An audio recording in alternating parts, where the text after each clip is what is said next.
Let's imagine Africa develops its industry like South Korea did, a country that was as poor as Mozambique 60 years ago.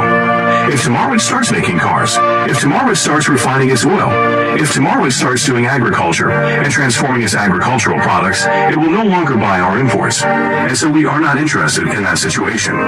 We are not interested. So the will of the rich countries. We're talking about geopolitics today. Everywhere we see, there is clearly no interest in these countries developing. These less developed countries. It's a matter of how you see it. I mean, the foreign trade, foreign direct investment, the growth of the economy, the stability of the economy. This is a very young country, and you can go and see the social services, the quality of life, the improvement that has occurred the last 10 or 15 years, and objectively compare that to other circumstances where countries have lived old enough to not even catch up with what we have achieved in a very short period of time. I don't want to go about that and talk about what we have achieved. It's evident in its own, and we don't need to publicize that. Anyone willing to see can come and see. And if you take that as a measure for our situation, that definitely tells you that we are not isolated. And we cannot be judged by what people have in their mind in terms of it's very unfortunate that for people who want to see Eritrea isolated have constrained their attitude to believe in what they think is a perception in their own mind, and I don't really worry about that, and it's a matter of what we have on the ground. Welcome to Draft for Africa. For centuries, Africa has been a treasure trove of resources, blessed with fertile lands, abundant minerals, and a vibrant culture. Yet, despite this immense potential, the continent struggles with poverty, instability, and underdevelopment. This video explores how a complex system of exploitation, often overlooked, has systematically hindered Africa's progress. We will delve into how Western nations have profited from Africa's wealth while simultaneously undermining its capacity to develop. From the colonial era to modern-day neo-colonialism, we'll examine how policies, trade agreements, and even manufactured divisions have kept Africa from reaching its full potential. Join us as we uncover the hidden history of how Africa's resources have been extracted, its industry surpassed, and its people held back from prosperity. Let's begin. Why do you need a model in the first place? Why do you need a model? I mean, I'm not saying we don't need models, we don't need examples, good examples, but why would one try to associate oneself with one model or another, which is very restrictive in my opinion? Number two, we need to agree on the definition of a number of concepts. You talk about free market. What is free market? Subsidizing farmers, preventing free trade amongst countries. What exactly are we talking about the free market? Yes, the market has been there for centuries, even before the so-called free market concept was developed. Markets are there, and societies can only live with markets. Without markets, there is no way where people can trade and do business with each other. Let's imagine Africa develops its industry like South Korea did, a country that was as poor as Mozambique 60 years ago. If tomorrow it starts making cars, if tomorrow it starts refining its oil, if tomorrow it starts doing agriculture and transforming its agricultural products, it will no longer buy our imports. And so we are not interested in that situation. We are not interested. So the will of the rich countries. We're talking about geopolitics today. Everywhere we see, there is clearly no interest in these countries developing. These less developed countries. Meaningful bilateral cooperation between Kenya and Eritrea will have to be seen within the context of the integrated region. We cannot achieve bilateral goals without the broader integrated region. Africa's societies, between 6,000 and 10,000 political units that existed pre-colonial times, were carved up by outsiders, simply drawing lines on maps, and between Germany, France, Britain, saying, right, that bit's your bit, that's bit, we'll put the line there, often dividing whole societies. And these states have got Nigeria, for example, 400 languages, 400 separate languages and counting. I mean, that's what we're talking about.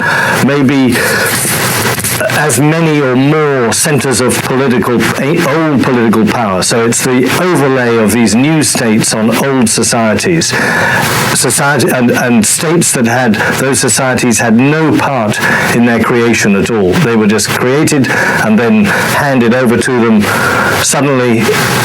In the 1950s and 60s, you're independent now, off you go. And to think you can create a nation state like that was always madness. So it is the evolution of those societies that I think it'll take a lot of time. It'll take generations for those nation states to create the sort of feeling of citizenship that Americans have or British people have.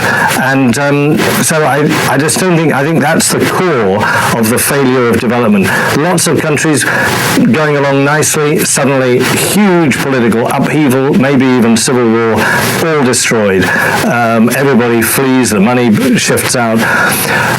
And I think that's one. And I think the other one, which is closely linked to it, is that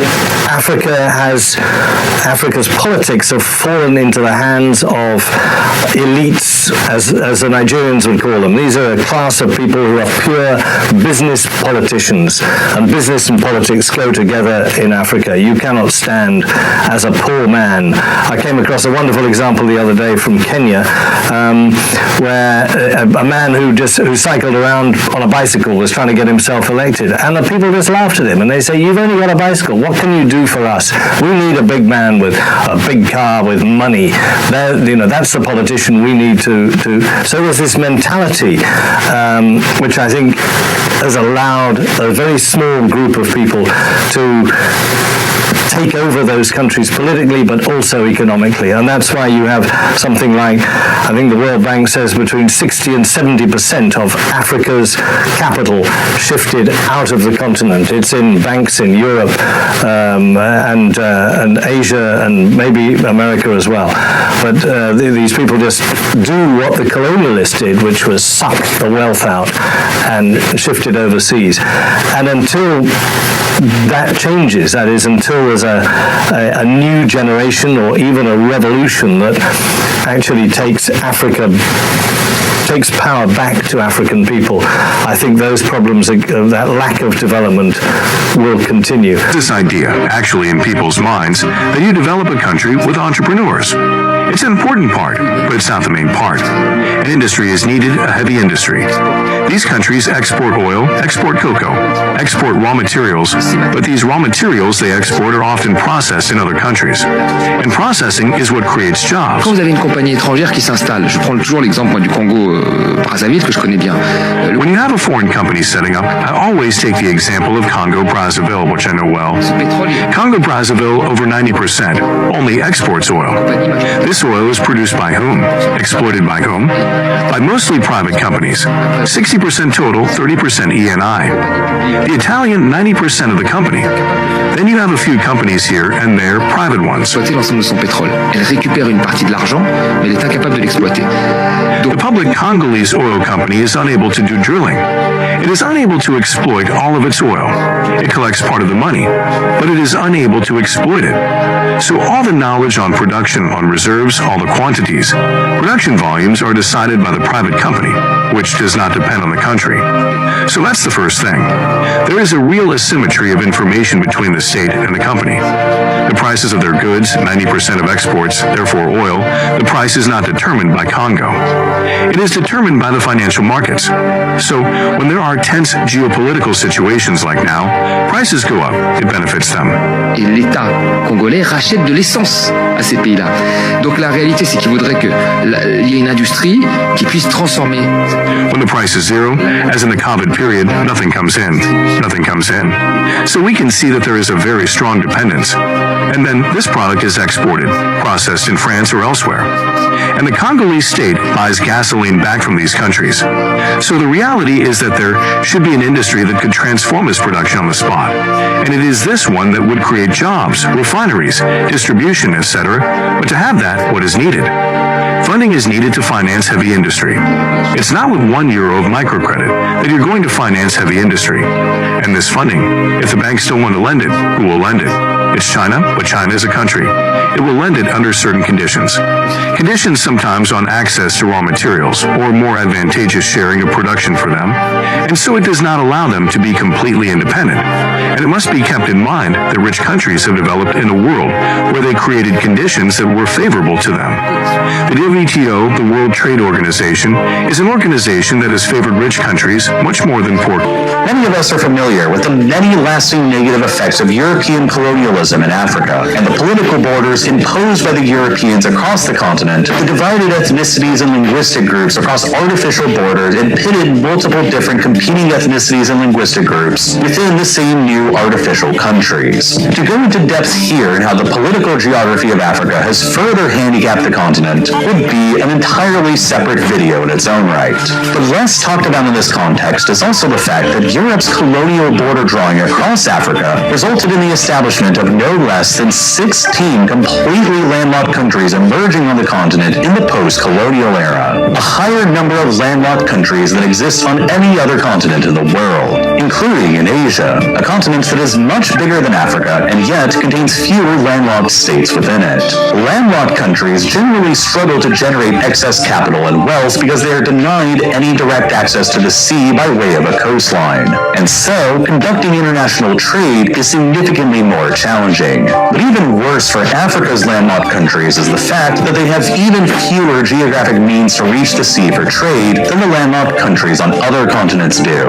In Europe, when excluding microstates, there are 10 landlocked countries present on the continent, but most of them still have natural means to reach the sea in order to conduct maritime international trade. Switzerland has the navigable length of the Rhine River. Austria, Slovakia, Hungary, Serbia, and Moldova all have the navigable length of the Danube River. Czechia has the navigable length of the Vltava tributary that connects to the navigable Elbe River, while Belarus maintains a navigable link to the ocean through the Dnieper River. The only two non-microstate landlocked countries in Europe that do not have a navigable link out to the ocean are North Macedonia and Kosovo. But even these two landlocked countries are significantly closer to the ocean than many of the landlocked countries in Africa are.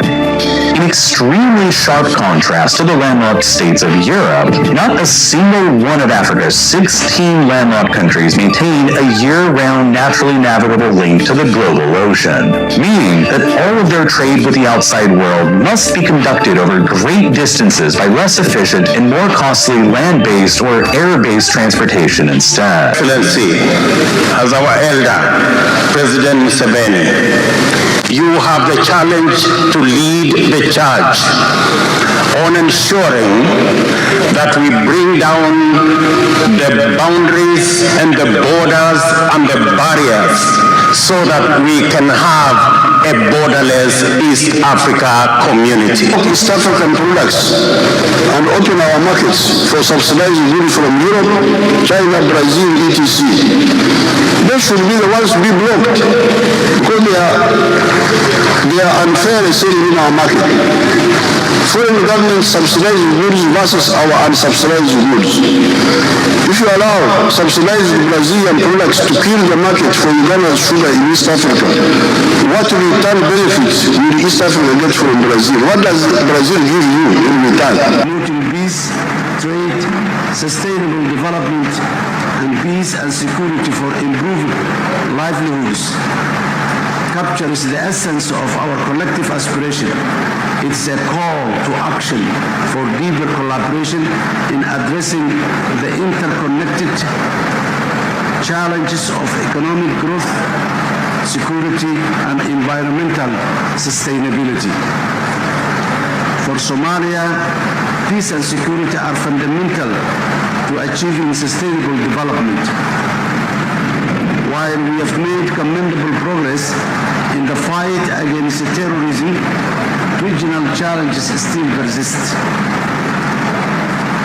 Ethiopia's recent memorandum of understanding with the northern regions of Somalia has had adverse effect on the regional stability, understanding the fight, undermining the fight against Al-Shabaab, and diverting focus from critical security aspirations. I would like to commend East African leaders in supporting Somalia, establishing a comprehensive regional peace and security framework that addresses emerging threats and ensures respect for an adherence to the sovereignty, unity,